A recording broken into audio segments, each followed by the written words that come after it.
प्रिय दर्शकों, बहुत ही पुरानी बात है। एक गांव में एक लड़का रहता था। उसका विवाह तकरीबन 14 वर्ष के बीच में ही हो जाता है। वह लड़का कुछ कमा नहीं पाता था, इसलिए वह काफी आर्थिक कमजोरी का सामना कर रहा था। गरीबी उसके दिमाग तो खा रही थी। तब उसकी पत्नी ने उसको कहा कि हर कोई बाहर जाकर के और बहुत पैसे कमा कर लाता है, तुम भी चले जाओ और मैं तुम्हारे सहारे जी लूंगी तुम्हें याद करके। लेकिन यह गरीबी मैं नहीं झेल सकती। तुम बाहर चले जाओ और मेरे सहारे ढेर सारा पैसे कमाकर और ले आओ। हम लोग भी शान से जीना चाहते हैं। क्या तुम मेरे लिए इतना कर सकते हो? तब उसका पति कहता है, ठीक है, मैं भी बाहर जाऊंगा और खूब पैसे कमा लूंगा और फिर यहां पर आऊंगा और दोनों शान से जिएंगे। कहते हैं पेट है तो भूख लगेगा ही, जीवन है तो कुछ करना ही पड़ेगा, क्योंकि बिना किए कुछ नहीं मिलने वाला कर्म करोगे जब ही फल मिलेगा। फिर वह नौजवान, उसका पति, बाहर निकल लेता।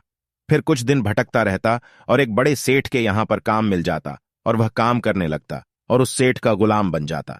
काम मन लगाकर करता, इसलिए सेठ उससे बहुत खुश था। ऐसे करते करते 20 वर्ष बीत जाते हैं। तब तक वह काफी धन कमा चुका था। अब उसकी इच्छा घर जाने की थी। तब वह सेठ से कहता है, अब मैं गांव जाना चाहता हूं। सेठ कहता है, 2 दिन रुक जाओ, फिर मैं तुम्हें बताता हूं। 2 दिन और रुक गया। फिर सेठ ने कहा, अब तो 2 दिन पूरे हो गए हैं, अब तुम सुबह निकल लेना। सेठ उसको काफी सोने का सिक्का देता और 25 हीरे की मुद्राएं दिया, क्योंकि सेठ बहुत उससे खुश था। और सेठ ने कहा, जाओ खुशी से, जब जी चाहे चले आना। मैं तुमसे बहुत प्रसन्न हूं और तुमने बहुत कुछ किया है, इसलिए तुम्हें मैं 50 मोहर देता हूं। और सेठ कहता है, जाओ, तुम सुबह आराम से खा पीकर निकल लेना। यह देखकर नौजवान काफी खुश होता है और सुबह होते ही वह निकल लेता है। कहता है, अब मैं गांव जाऊंगा और मेरी पत्नी यह देखकर बहुत खुश होगी कि मैं कितना धन कमा लिया हूं। और सेठ भी बहुत नेक दिल का था, बहुत सारे मुद्राएं दिया है और सिक्के दिया है इनाम के तौर पर। या सोचते सोचते वह चल देता है और एक जगह पर शाम हो जाता है।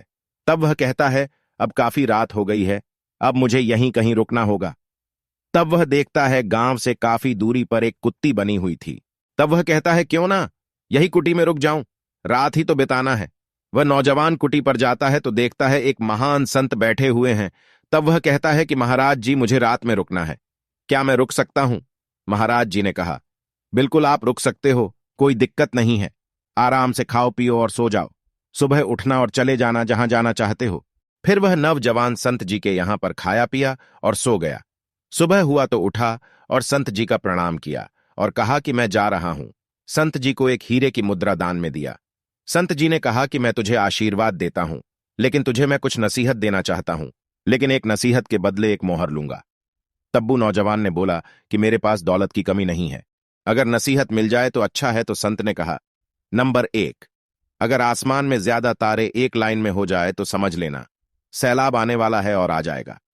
नवजवान ने एक मोहर दिया और सोचने लगा, यह तो मेरे कोई काम का नसीहत नहीं। फिर संत जी ने कहा, दूसरा नसीहत यह है कि शाम को पछता कर सो जाना कत्ल करने से अच्छा है। फिर नौजवान ने एक मोहर दिया और कहा कि यह भी नसीहत कोई काम का नहीं है। संत जी ने कहा, नसीहत नंबर 3, तुम किसी की आंखों में शैतानी झलक देखना तो समझ लेना कि अब वह तुम्हारा कत्ल कर देगा और ऐसे लोगों से बच के रहना। नवजवान ने मन में सोचा कि यह संत का नसीहत मेरे कोई काम का नहीं है। 3 मोहर चला गया। फिर वह नौजवान ने संत जी से कहा, महाराज जी, मुझे लेट हो रहा है, मुझे काफी दूर जाना है। वैसे तो आपका नसीहत बड़ा ही अच्छा है। और वह नौजवान संत जी का प्रणाम किया और तुरंत ही चल दिया। एक जंगल पार किया। तब उसे गांव नजर आया और शाम भी हो गया था। वह सोचा, आज रात यहीं रुक जाते हैं। शाम जैसे हुआ तो देखा बहुत सारे तारे एक लाइन में थे। तो उसने गांव वालों से कहा कि बहुत बड़ी सैलाब आने वाली, तुम लोग कहीं ऊंचे पहाड़ पर भाग जाओ। गांव वालों ने नहीं सुना। उसके बात पर कोई यकीन नहीं किया और उसको भी यकीन नहीं था, लेकिन उसने उसका पैसा चुकाया था, इसलिए याद आ जाता था।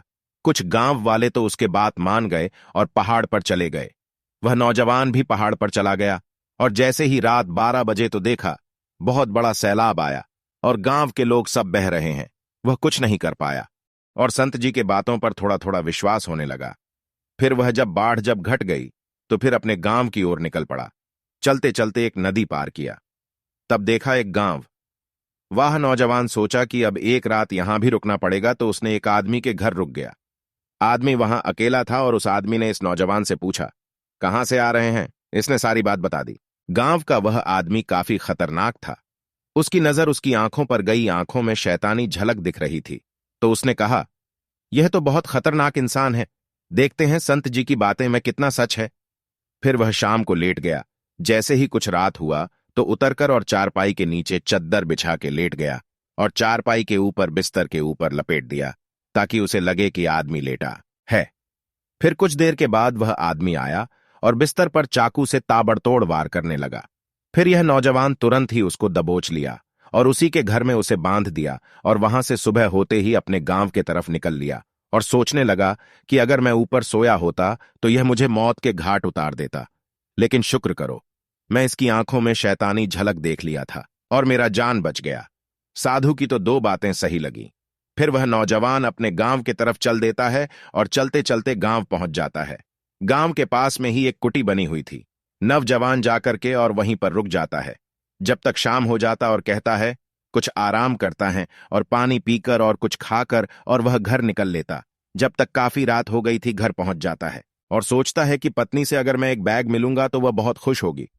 क्यों ना उसके कमरे में जाकर के, और रात भी काफी हो गई है, वह सो रही होगी, चलता हूं और उसे हाथ पकड़कर जगा लूंगा, वह बहुत खुश होगी। इतना कहते हुए और अपनी पत्नी के कमरे में चला जाता है।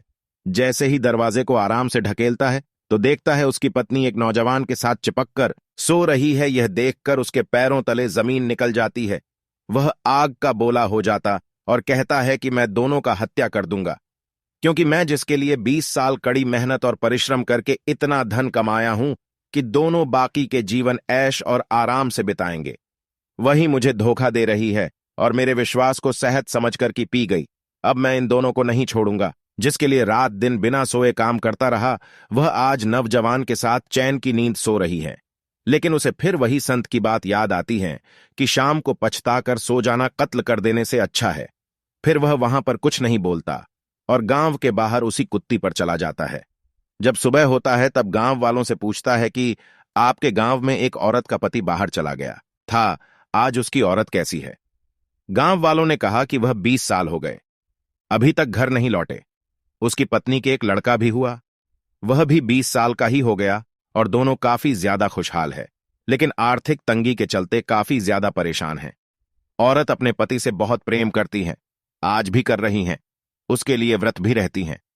काश उसका पति अब लौट आए तो बहुत अच्छा होगा। गांव वाले कहते हैं कि उसका पति जब गया था तो उसके पेट में 1 महीने का ही वह लड़का था, आज कितना बड़ा हो गया। वह अपने पिता से मिलेगा तो कितना खुश होगा। उसके औरत के जैसा पवित्रा औरत हजारों में कहीं एक मिलेंगे। गांव की बातें सुनकर उसके पति के आंखों में आंसू भर आता है और कहता है कि वह बदनसीब बाप मैं ही हूं। संत जी ने 3 मोहर लेकर मेरे बीवी बच्चों को जीवन दान दिया है। कैसी लगी ये कहानी कमेंट में लिखकर जरूर बताना और अभी तक चैनल को सब्सक्राइब नहीं किया हो तो कर लेना और वीडियो को लाइक कर देना। फिर मिलेंगे कोई अगली कहानी के साथ। जब तक के लिए प्रिय दर्शकों, वीडियो देखने के लिए और वीडियो को लाइक करने के लिए आप सभी दर्शकों का प्यार पूर्वक धन्यवाद।